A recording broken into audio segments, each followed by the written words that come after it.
Hey, I know it's been a little while since I've talked to you, but I've been working on this message tonight, and it's been hard for me. I've had to put a lot of work into it, not because it was difficult to understand, because it's coming from a point of my own weaknesses and pain. So I want to talk tonight about feeling that a lot of us go through, that almost all of us go through at some point in our life, feeling overwhelmed. We can experience various things. And when all of those things happen at once, it makes you feel overwhelmed. I mean, you can handle so much, but when things just keep piling on, it just overwhelms you. I learned this visual aid quite a while ago. I want to share with you. Imagine that this is our body, right? This is me, and this liquid in here is stuff going on in my life. It's what I can handle, right?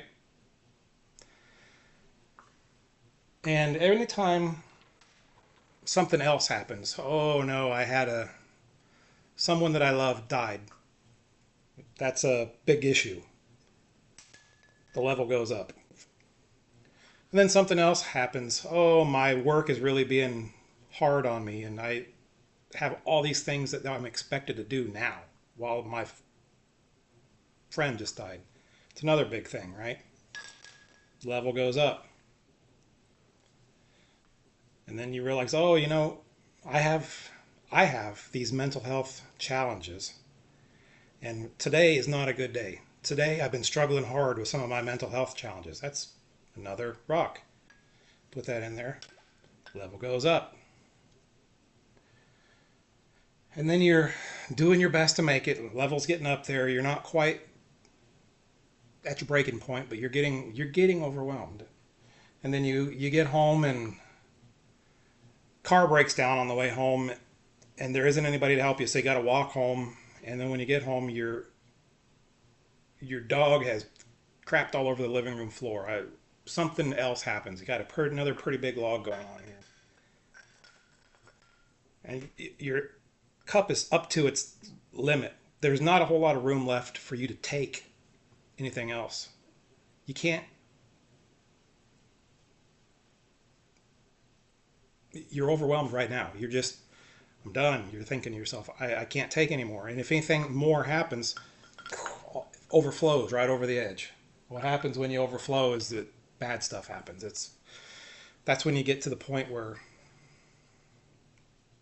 you need medical interventions. You need some help. So let's think about some of those rocks that can make you feel overwhelmed. Maybe responsibility that can weigh on you. The responsibilities that you have at work, family. You got to take care of your kids. You got to take care of your spouse. You got to pay the mortgage. You got to all these different responsibilities that you have in life. Just because grown-ups have responsibilities, it's not fun always to be a grown-up because you're burdened with all these responsibilities in life. Maybe your friends and the social group you hang out with, they're expecting you to do something and they're putting pressure on you. Those responsibilities can weigh on you. Maybe you have a pretty big to-do list. Everybody wants something from you. It's 5 o'clock at night and you got 10 things to do before bed, and you don't know how you're going to get it done because your to-do list is just keeps going up and up and up. That can weigh on you. Maybe you and your spouse aren't communicating real well, or maybe it's you and your children aren't communicating real well, and you have relationship issues. And it's not that, oh, the he hates me or she's hates me. It's just you just are struggling with communicating very well in your relationship, or maybe even worse things can happen in your relationship. Those can weigh on you. That doesn't mean it's going to be the end of the world, because you can work through almost any relationship problem, but it weighs on you. Maybe you're having some money issues. You're electricity bill's due tomorrow and you don't have the money to pay it, and you're trying to figure out how to get it paid so your lights aren't shut off. Maybe your car is about to be repossessed because you're 3 months late and the bank has been warning you, and you don't know what to do. You just have these big responsibilities, these big burdens that can weigh on you. Maybe somebody that you know or love or are close to dies, and they die, and that pain that comes with death is hard. It lingers. It stays with you. It won't leave your mind. It's a burden. It's something that really can fill up your vessel and overwhelm you. Maybe you have a major life change. Maybe you just lost your job, or maybe you're starting a new job, or maybe you're moving, or maybe you're a senior in high school and you're graduating tomorrow, and then you're an adult. You got a big new world that you're about to be a part of. Maybe you're just a sophomore in college and you got to go back and go to your junior year in college. A whole new set of classes, a whole new, just change is a big burden. It can be really hard on a lot of people. Maybe it's the political concerns. There's a whole bunch of things going on in the world out there, and you just think, oh, that's so bad, and I don't know what to do. And you can't always do anything. You can support your leaders, which is what the Bible says to do.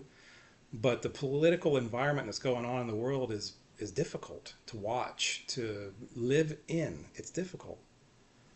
And it can weigh on you. Maybe you've got some health concerns.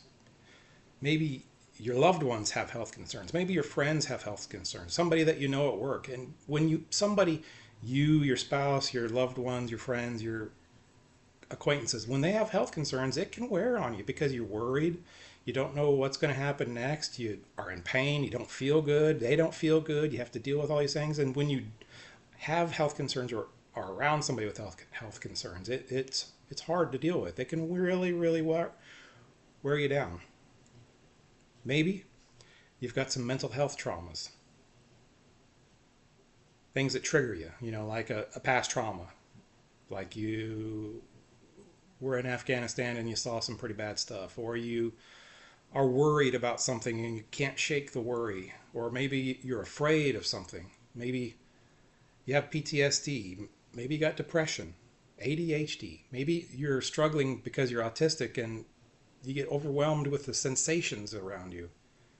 Maybe you've got a mood disorder that makes you feel sad or happy and it's struggling to control it. There's so many mental health triggers that hit you and can linger, and they can mix with everything else and overwhelm you. Sometimes when you get overwhelmed, it might make you feel various different ways. Maybe it'll make you feel angry. Maybe you just be irritable all the time. Maybe you just don't want to deal with that. You just leave me alone. You're just irritable. Maybe it'll make you anxious, nervous, edgy. Maybe it'll make you cry easily. Maybe confused. It causes your brain to just not understand things very well. Maybe it make it difficult for you to concentrate. You always have these things floating around in your head about all of the different things that are overwhelming you, and it's really hard to concentrate. Maybe the overwhelming is making it hard for you to make decisions. You got some decisions that you have to make, and you just don't want to. It's just something inside you is like, I don't want to deal with this right now. I don't want to make these decisions. Maybe when you're overwhelmed, your heart will race. You'll be laying there in bed, and you can feel your heart just do, do, do, do, do. It's not supposed to be beating that fast, and you're supposed to be comfortable laying in bed. Why is my heart racing? Or you're standing in work or wherever you happen to be. You can feel your heart beating out of your chest. Maybe it'll make it difficult to breathe. Maybe you get a little dizzy. Maybe all of these things at once give you a headache. Maybe you're getting an upset stomach. Feel flooded with emotions. Why do I feel so sad? Why am I crying? This doesn't make sense. I don't know why I'm crying. Maybe you're flooded with sensations like tingly or cold, or you just start having a hard time. Maybe you feel paralyzed or unable to function, like you just want to lay down and not do anything because I just can't force myself to get up and do something. Maybe you want to withdraw.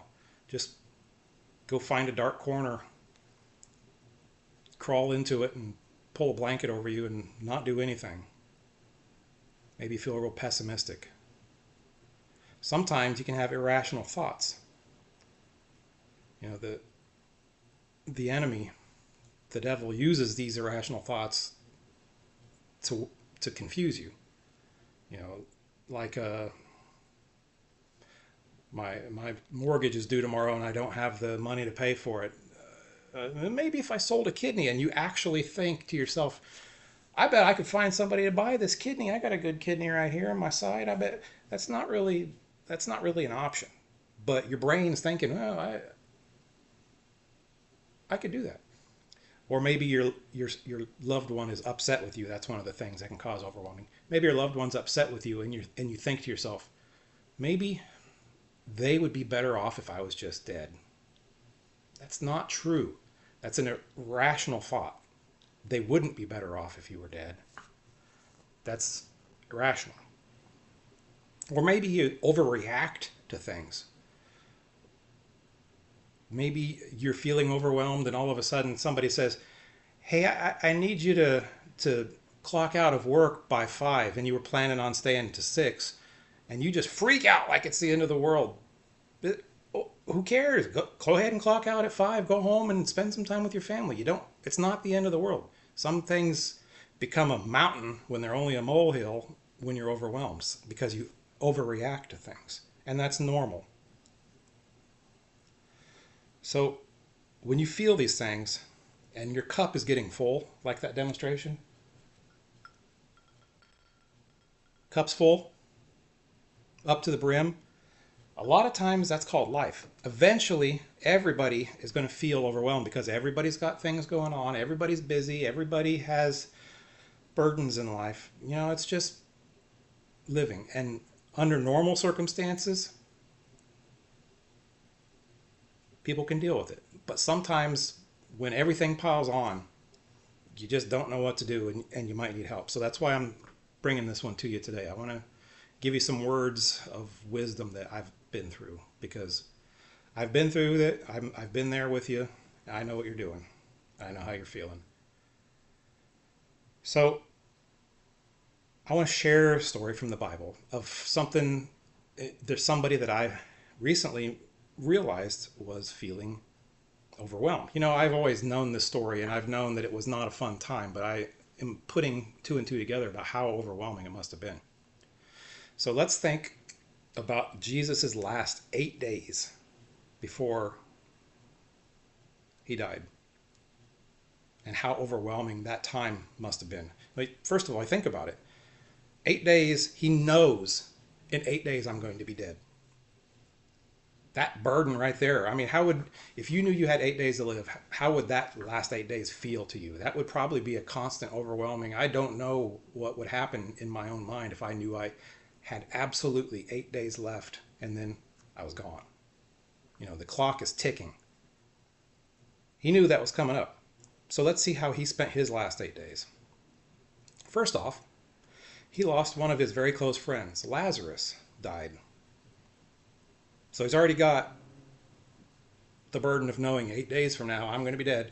And then one of his close friends, Lazarus, dies. It's hard. The sadness that he experienced when he got there and saw Lazarus' sisters, and they were crying and they were breaking down, and the sadness overwhelmed him, and Jesus cried. That grief that he experienced knowing that Lazarus just died and his family was grieving, that kind of thing lingers. Then he knew that he had the responsibility of bringing Lazarus back from dead. So you think, well, maybe that grief wouldn't be quite as bad because he knew he was going to be right back. No, grief is grief.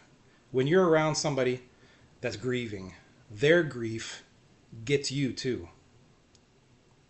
As a Lots of times in my life, I've been in situations where somebody's died around me, somebody that I didn't know at all, but I see the family just breaking in their grief, and I can feel it breaking through me just by being there and seeing them in anguish. It transfers to those around when you're watching it. It's hard. So then Jesus brings Lazarus back from the dead, and that responsibility, he fills that. So his cup is filling up. Boop, boop, and two more big rocks in there. Then the very next day, he went into Jerusalem, the city that he loved. And when he entered the city, he was being cheered as the Messiah. Everybody was cheering for him. Those feelings of triumph are super powerful. That's like winning the Super Bowl, winning the World Series. You know, when you win, when it's, yes, I did it, yeah. Those feelings of triumph are powerful. And when you mix those in with all of the other feelings that Jesus had going on, it filled him up, because you can only handle so much. The vessel only holds so much. There were good feelings, triumphant feelings, but they were still filling up his cup. Later that day, or maybe the next day, depends on which version, which gospel you read, Jesus went into the temple,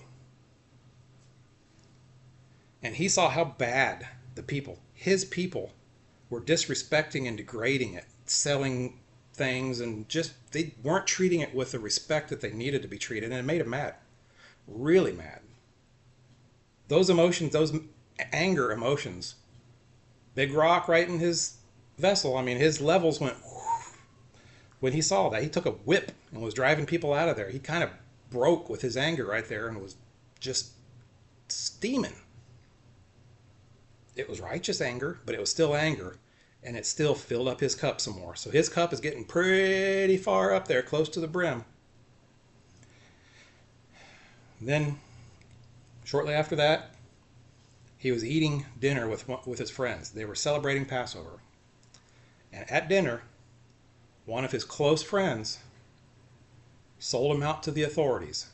They stabbed him in the back, not literally, but they threw him under the bus and sold him out to the authorities. One of his closest friends turned on him. That's got to hurt. That's a pretty big rock. Clink, going in, you're filling the level up.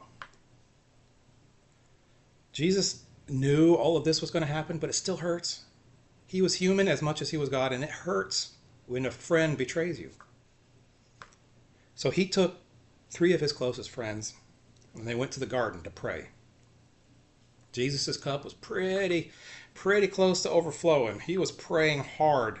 God, take this burden away from me. And I've thought to myself, Jesus is God, and he knows why he has to go to the cross. But he also knows how bad it's going to hurt. And he knows that God's not going to take that away from him, because that's the most important thing he's got to do. But he was scared. The pain that was coming, the anguish that was coming, he prayed for God to take it away from him, but he also added on to that prayer, not my will, but your will, because that's the appropriate way to do that. It's okay to cry out. And when Jesus was praying and crying out, he was so overwhelmed at that point that it said he was sweating blood. I've never been to that point where I'm that overwhelmed that I'm sweating blood. That's pretty close to the rim. I think he's probably overflowing with, his cup is overflowing at that point. That's pretty hard. Then, it doesn't stop. Then the authorities come with that backstabbing friend of his to arrest him. More rocks in the vessel. And then Peter steps up and starts a fracas, and he starts fighting off the guards, and he cuts one of the ears off. So the adrenaline flowing through that moment, okay, the cops are here to arrest me, and one of your friends starts a fight. That's kind of a big system overloading moment when adrenaline's going and there's confusion and it's dark. And Jesus said, stop. He heals the guard's ear. That was a moment that, again, more rocks filling up his level. Then he had to go and stand trial. He had to stand trial for crimes that he didn't commit. An innocent man standing trial in front of an authority. Yeah, I know the authority only had the authority because God gave it to him. But still, the reality of anybody standing trial for a crime that they didn't commit doesn't feel good. That's got to be another huge rock going in your vessel, filling it up. Then he was tortured. He was beaten with a whip. He had the crown of thorns crammed on his head. He was brutally, physically tortured. Another rock. Then he had to go get on the cross and be killed. And that was not a quick process. I mean, it's during the French Revolution when they took people to the guillotine. That had to be fearful, but it happened, and your head was off like that. It was a quick death. You know, nowadays when they have the electric chair or lethal injection, it's a quick, painless death. But the crucifixion on the cross was not a quick death, and it was not a painless death. It was painful, and it took a while. So his cup at the end was as full as it could get. Jesus was so tough. His endurance, his ability to put up with things in the human body is so big that there is nothing that I have. Whenever I feel overwhelmed, he understands because he's taken it times 10. He's taken so much more than I've taken that I have to remember, and it makes it feel a little bit better knowing that Jesus understands. He gets it. He's been there. He's been overwhelmed too.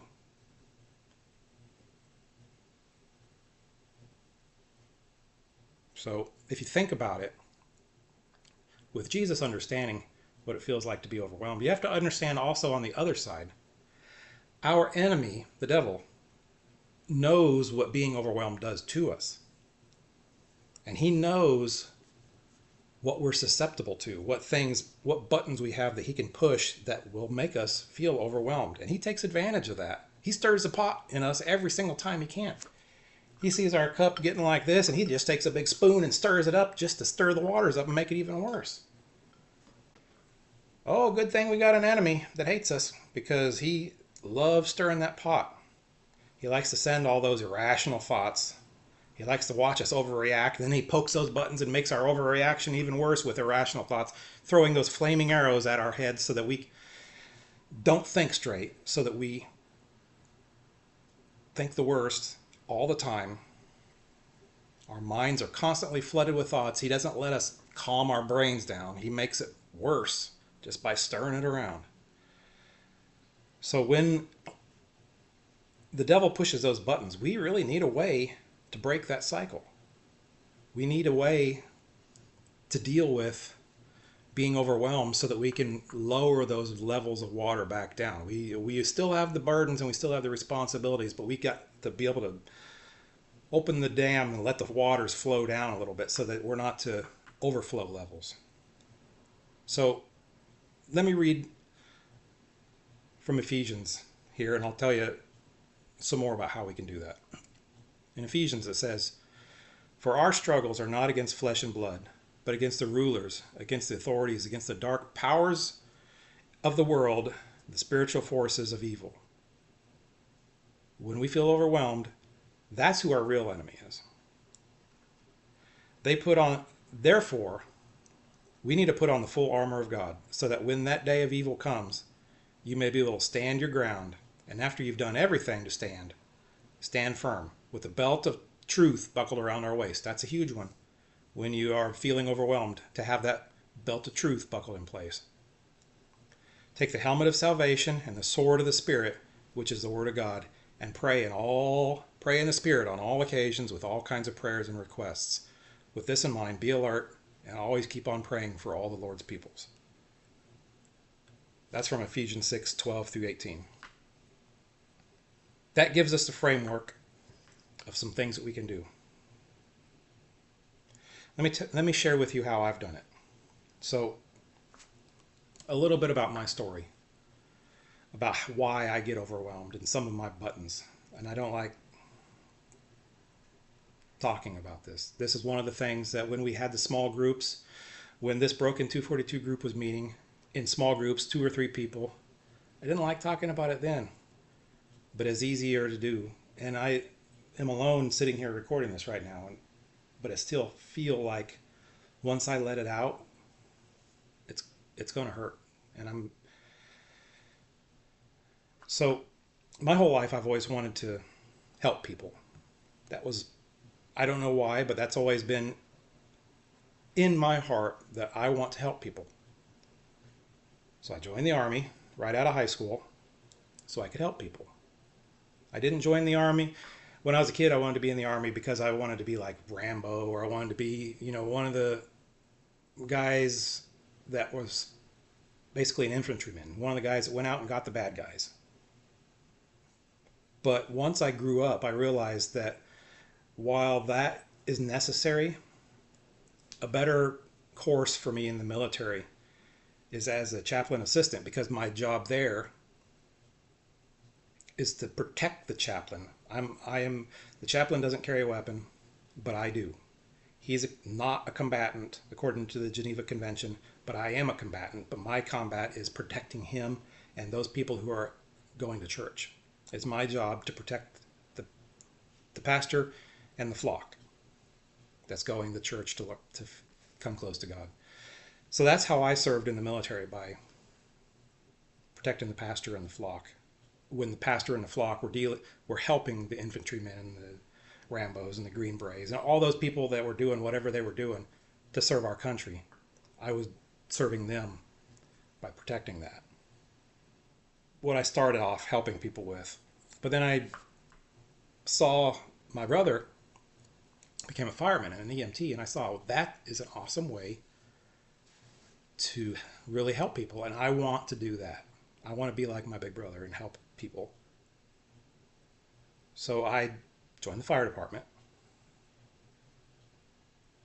and I started to help people. Every single day I'd go to work, and every single day there was all kinds of things where people needed help. And I'd pray for those people. I would help them physically, and I would also pray for them. But one day after I'd been a fireman for about 8 years, 9 years maybe, I had a call. It was early in the morning, and I had 3 children at home. My wife and 3 children, they were at home, and I just left them maybe 2 hours before that. It was probably about 7:30, 8 o'clock in the morning, and I'd just gotten to work. I just left my wife and 2 children, my 2 boys. They were probably 4 and 3, and then I had a 18-month-old baby girl at home, Addison. She was still sleeping in her crib, laying there with her footy pajama onesie on, like all little 18-month-olds wear, and sleeping. And I just felt love for my family. And I went to work, and then I got a call. And I got in a fire truck, and it was me and 2 other guys. But the department that I was working on at the time, I was the only EMT on the truck, because not everybody was EMTs at the time. So it was me doing the medical stuff, and the other 2 guys did other stuff. So this was a medical call for a dog bite. So as we were on our way to the incident, I'm sitting in the back seat, and the other 2 guys are in the front, and they yell back, "Jason, it's bad." That's never something that you want to hear as you're on your way to a medical call for a dog bite. And then when I get there, I get off the truck, and this man is carrying his daughter, probably 13, 14, 15-month-old daughter, who has had her face torn, her jaw was torn off, her throat was ripped out by their family pit bull. She got out into the yard, and it grabbed her and started flinging her around until her jaw came off in her throat, and she was gurgling. And the look on his face, he hands me his daughter. "Help her, please help her." That feeling of burden, that feeling of It's my responsibility to help this child, to save this child. She's going to die if I don't do something. Because the other two guys were not medical. They didn't even get off the truck. Because this guy he met us on the sidewalk. So they saw how bad it was and they didn't even get off the truck. I was alone. And he hands me this baby girl. And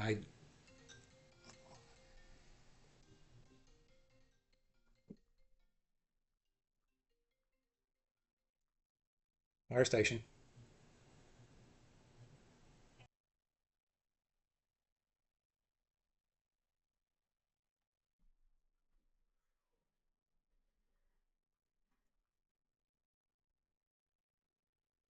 Sorry about that. I'm on duty right now. So I had to go take a call. Good thing it was. When it first happened, I thought, are you kidding me? I just want to get this out.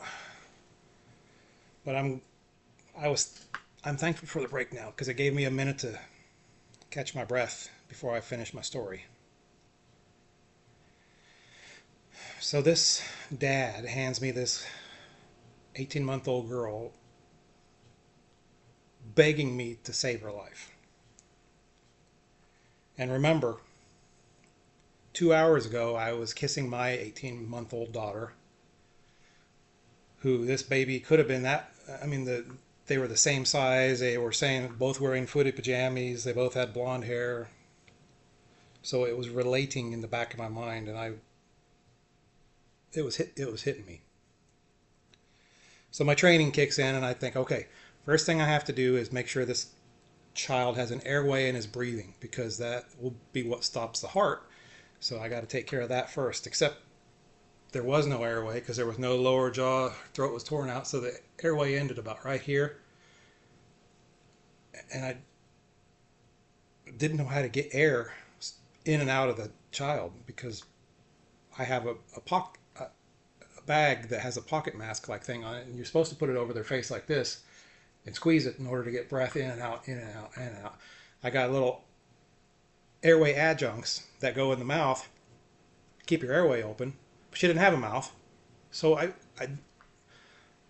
was struggling. So I sat her down and I started doing my best to get the air in to where it needs to go. And just this time, the ambulance pulls up as I'm doing this, and they walk up. The paramedic walks up, and I look up at him, and he goes, "Oh God!" And he turns and walks away. I guess I'm on my own here because the paramedic just lost his ability to work. He just shut down and walked away. Too much for him, I guess. So it's just me. So I continue trying to feel for a pulse while also trying to breathe for this child while the dad is standing there crying right 2 feet away from me. Well, the baby didn't make it. So that's the end of that story. But in the time that's passed, even, like 5 minutes later, when I was filling out the report back at the station, after that, for the rest of the day, for the last 18 years since it's happened, the devil's using his tricks. You failed. That girl would be alive right now if you didn't fail right now. The whole reason that girl's dead because of you. If you'd have done better at your job, that girl would still be alive. Those parents don't have a daughter right now because you are a bad fireman. You're a bad EMT. He trusted you, and you had the responsibility to save his child, and you didn't.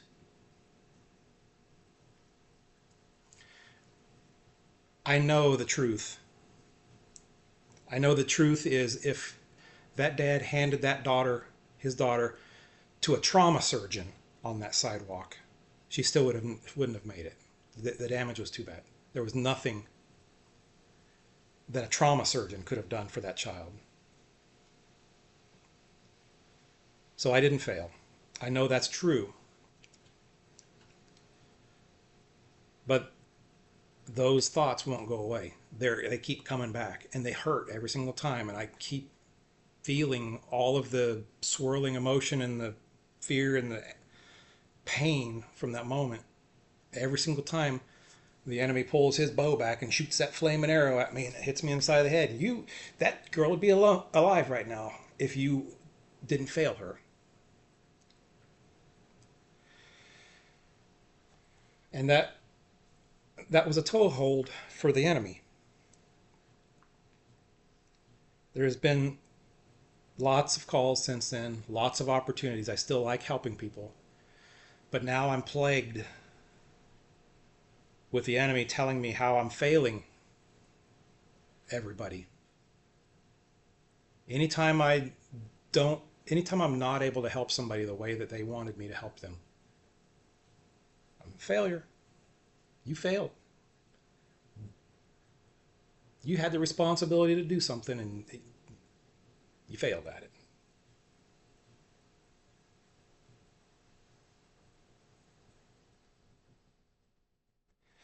So that's always one huge rock that I have in the bottom of my drink that makes my levels higher than they should be all the time, because I'm constantly getting those flaming arrows about how big of a failure I am at everything that I try to do.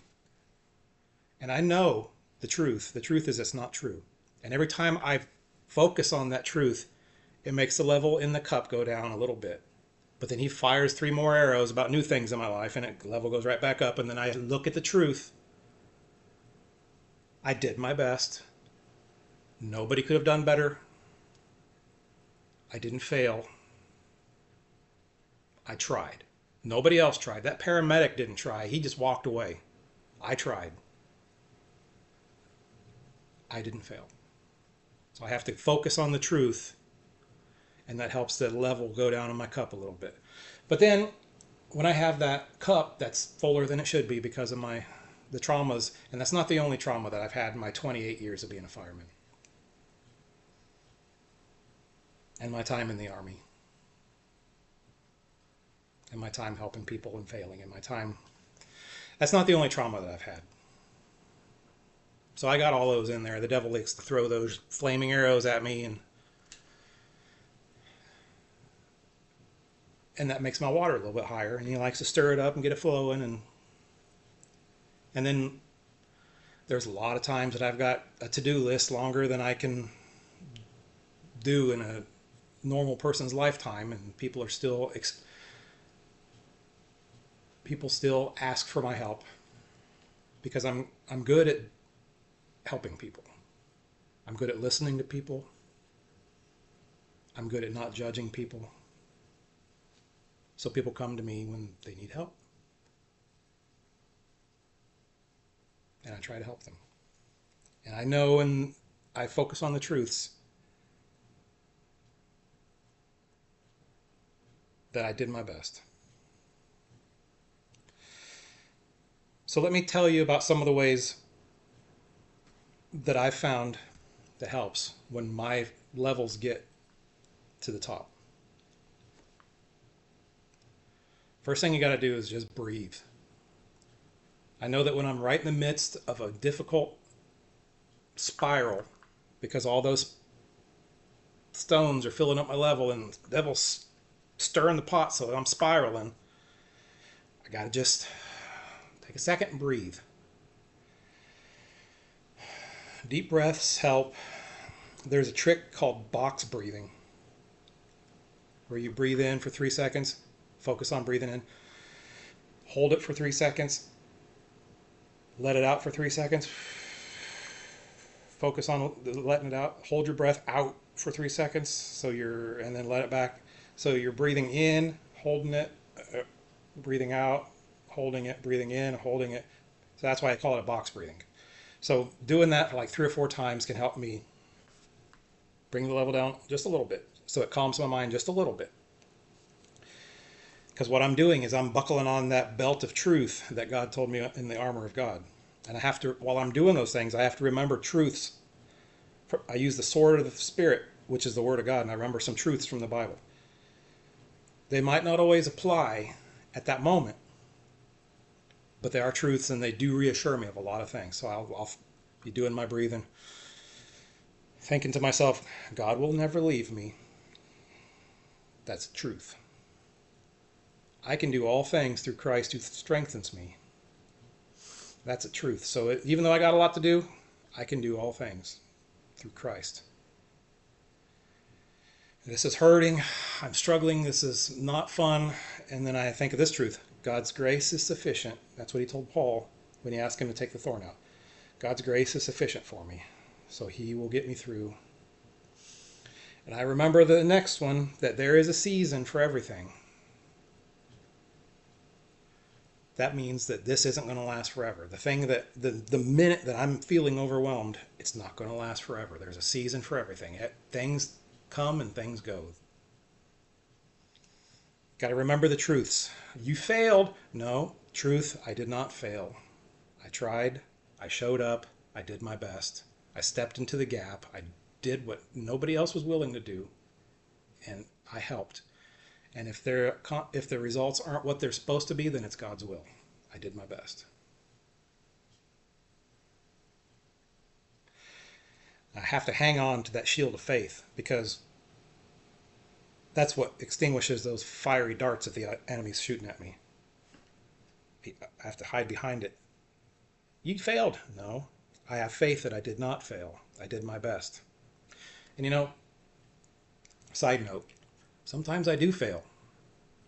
And then he tells me really loud and hard, you failed. And you know what? Everybody fails. If you try, chances are you will fail eventually. You can't do everything right every single time. But at least you tried. You did your best. And it's okay.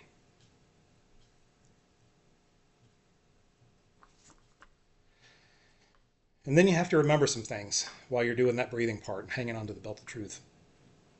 It's okay to cry.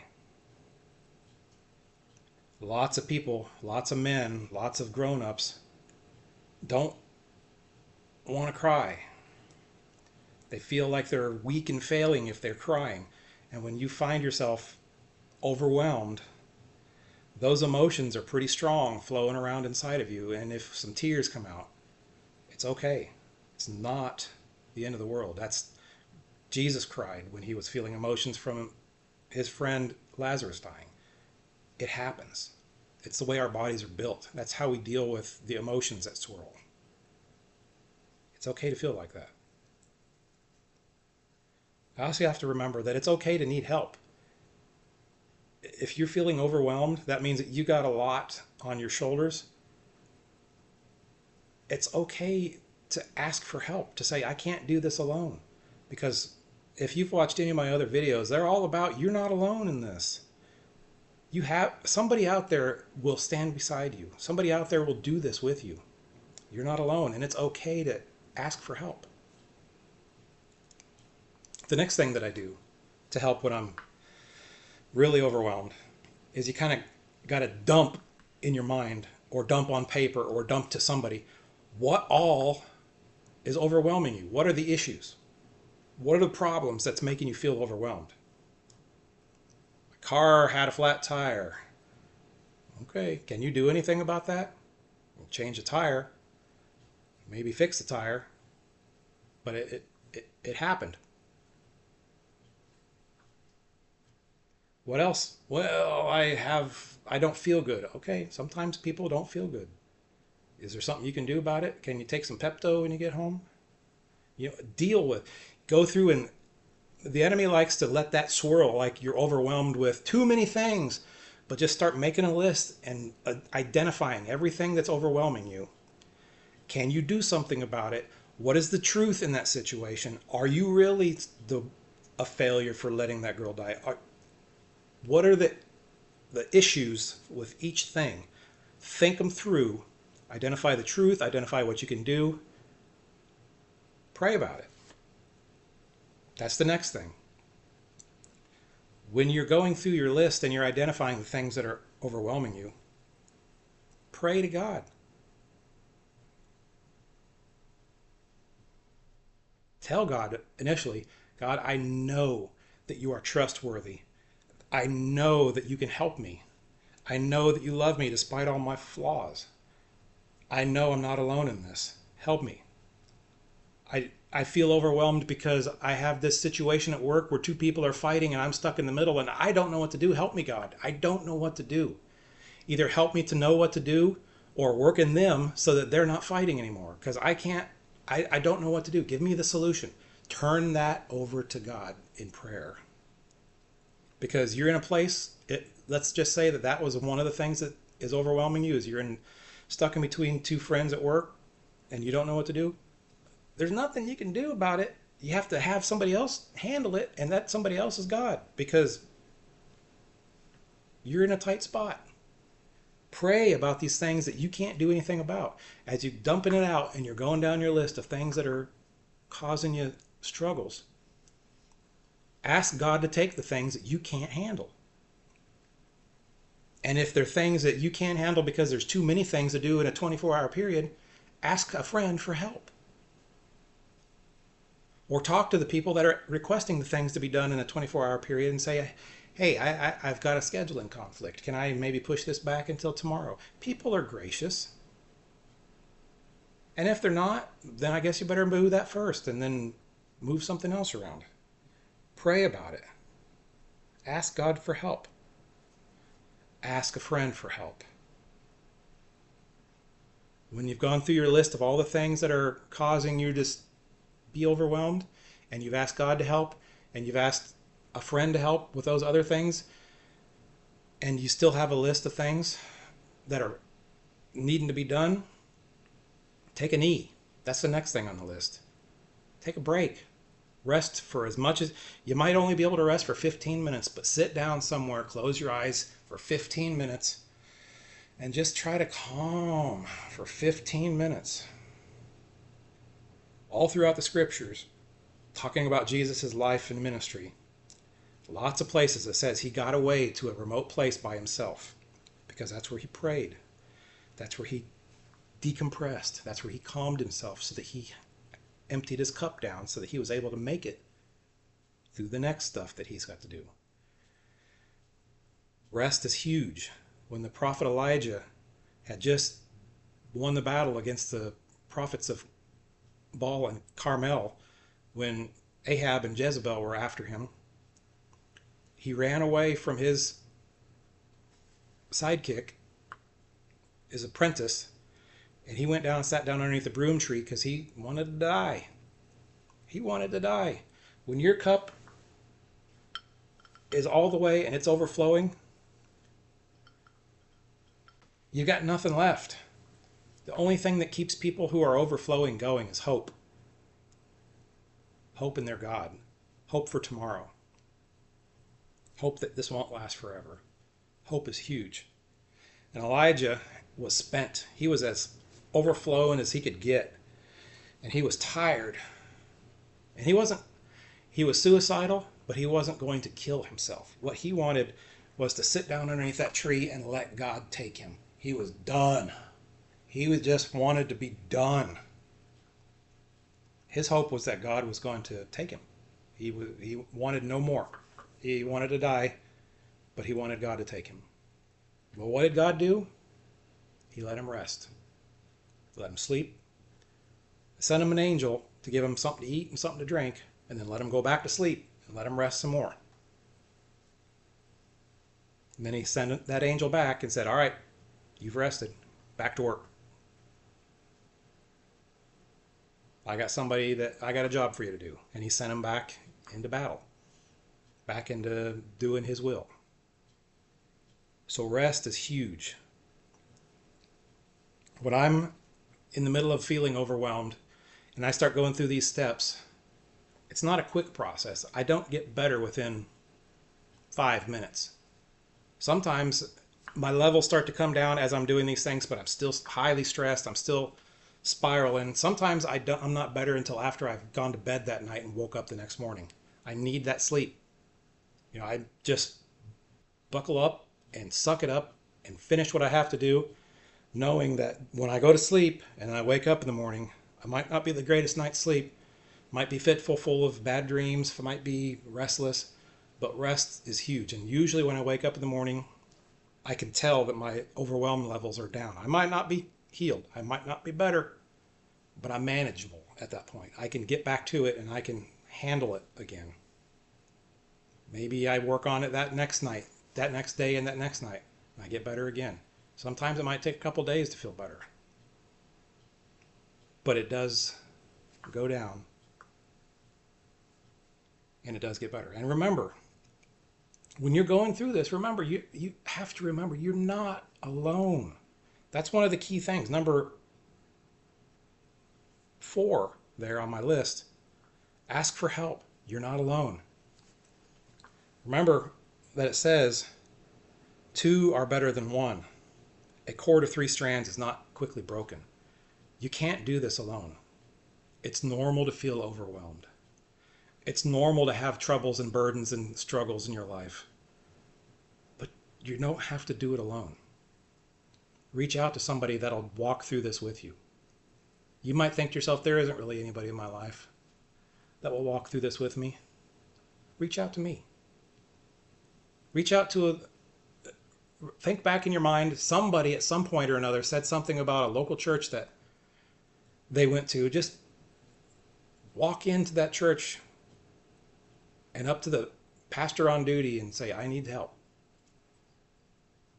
I need somebody to listen. I need somebody to help me make it out of this overwhelming feeling. Somebody, God will lead you to somebody that'll help you. You're never alone. Even if you think all my family's gone, I have no friends, I don't know anybody around here, I'm new in this community. There are people out there who want to help.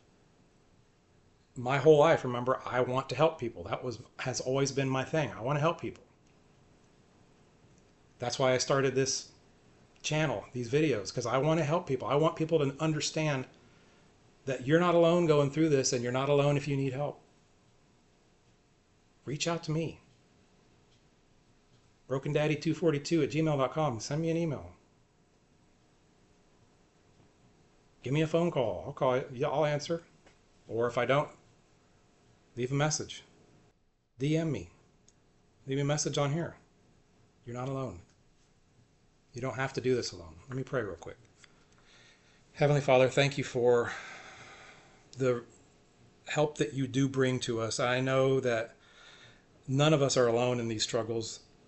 And I know that sometimes just talking with somebody helps that level overwhelmness go down. It helps you to feel better, it helps you to be able to handle it better. Thank you for the opportunity to hear this and for the opportunity to reach out and help some other people.